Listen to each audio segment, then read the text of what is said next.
आज है मेरा एवरेस्ट बेस कैंप जर्नी का डे 2 और क्या दिन था। Full of patience, faith and excitement. सुबह से बस एक ही न्यूज का इंतजार है, नेपाल गवर्नमेंट का अप्रूवल। एयरपोर्ट आज भी बंद है। काठमांडू में सिचुएशन थोड़ी सीरियस थी, प्रोटेस्ट और क्योस चल रहा था, लेकिन मैं बेड पर बड़े बड़े सोच रही थी, जब एवरेस्ट बुला रहा हो तो रास्ते चाहे थोड़े रुक रुक के खुले, मंजिल अपनी ही होती है। तो लेट उठी, उसके बाद उठ के ही सिस्टर के बच्चों के साथ थोड़ा खेला और ब्रेकफास्ट किया जो सिस्टर ने बनाया था। उसके बाद हम लोगों ने थोड़ी देर गपशप की, इधर उधर की बातें की। एक मैरिज है, उसके लिए हम लोग शॉपिंग करने गए, थोड़ी शॉपिंग की, मूड फ्रेश किया। आफ्टर शॉपिंग घर आए, लंच किया और हम इधर उधर की बातें करते रहे। सर का मैसेज आया, एक मीटिंग अनाउंस करी उन्होंने, उसमें उन्होंने डिटेल्स शेयर करी। जो लोग वहाँ ऑलरेडी पहुंच चुके हैं उन्होंने अपने एक्सपीरियंस बताए, वहाँ की सिचुएशन के बारे में बताया। बहुत ही मज़ा आया सेशन के बाद और पॉजिटिविटी अंदर से आ रही है। मैनिफेस्टेशन तभी काम करता है जब हम सरेंडर कर देते हैं, ना कि कंट्रोल करते हैं। और अगर हम फेथ रखते हैं तो डिले भी ब्लेसिंग बन जाता है। मीटिंग के बाद सबकी एनर्जी शिफ्ट हो गई थी।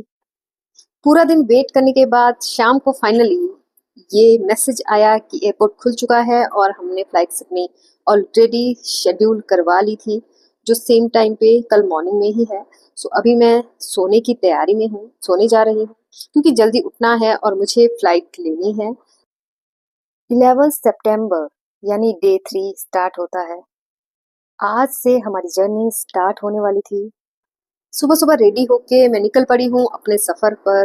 बैग उठाया और अभी मैं फ्लाइट के लिए निकली हूँ।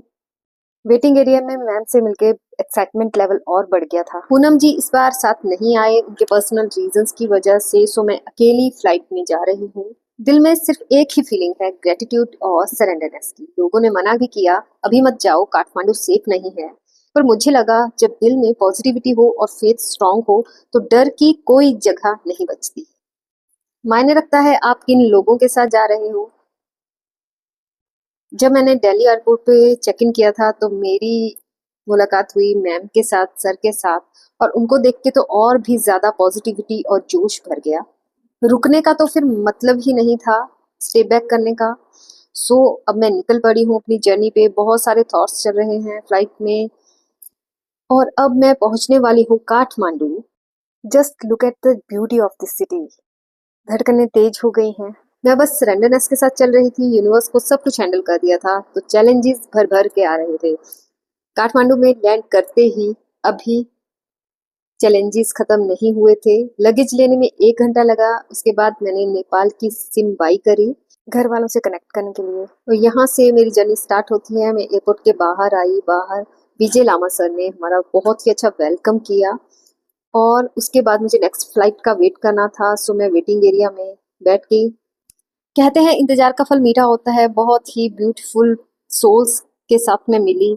इंतजार खत्म हुआ। उसके बाद रूम पार्टनर मेरी विदुला थी, उनके साथ हम रूम में गए। सर ने एक सेशन कंडक्ट किया जिसमें उन्होंने डिटेल्स दी हमारे नेक्स्ट ट्रिप के लिए कि हमें सुबह कैसे जाना है, कितने बजे उठना है। अलीशा जिनसे अभी तक चैट में बात हुई थी, उनसे उसके बाद मुलाकात हुई। उन्होंने और उनके हस्बैंड ने पूरे ट्रिप में मेरी हेल्प करी और as a sister, as a brother उन्होंने मेरी केयर करी है। I am really grateful for that. उनके जैसे नेक दिल इंसान इस दुनिया में अब बहुत ही कम है। So I am very lucky to have them.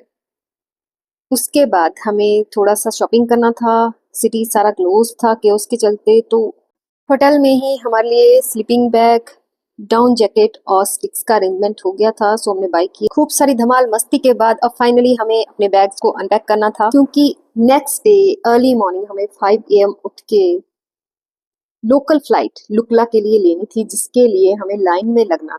सबसे बड़ा टास्क था अभी हमारे लिए सिर्फ 10 kg लेके जाना है हमारे डफल बैग में। और आप नहीं जानते, हमारे स्लीपिंग बैग और डाउन जैकेट का वेट 3 और 4 kg हो चुका था। तो हमें समझ नहीं आ रहा था क्या डालें क्या निकालें। इसी में 1 hour चला गया। फाइनली बैग पैक्ड हैं और अब हम गपशप करने वाले हैं। फर्स्ट टाइम मिले थे लेकिन ऐसा लग रहा था कि सदियों से एक दूसरे को जानते हैं, बहुत अच्छा बॉन्ड बन गया था। अब हम सोने की तैयारी में हैं। मेडिटेशन हमारी स्टार्ट हो गई, जो हमें 1 मंथ पहले मिली थी। डेली हम उसको प्रैक्टिस करते थे। उस मेडिटेशन ने हमें इतनी ज़्यादा स्ट्रेंथ दी है और वो मैनिफेस्टेशन हमारी काम आई। इतने ज़्यादा केओस के बाद, इतना ज़्यादा स्ट्रगल करने के बाद फाइनली हम कल फाइनली जा रहे हैं। मेडिटेशन के बाद ग्रेटिट्यूड फील किया और अब नई उम्मीदों के साथ, एक ही थॉट के साथ कि डिले हो या केओस, जब इरादा एवरेस्ट जैसा हो तो रुकावट भी ब्लेसिंग बन जाती है। आज का दिन मुझे एक बात सिखा गया, लाइफ कभी कभी रुकती है पर रुकावट का मतलब नो नहीं होता। वो सिर्फ एक पॉज होता है ताकि हम अपना फेथ टेस्ट कर सकें। Every delay is a divine ditto.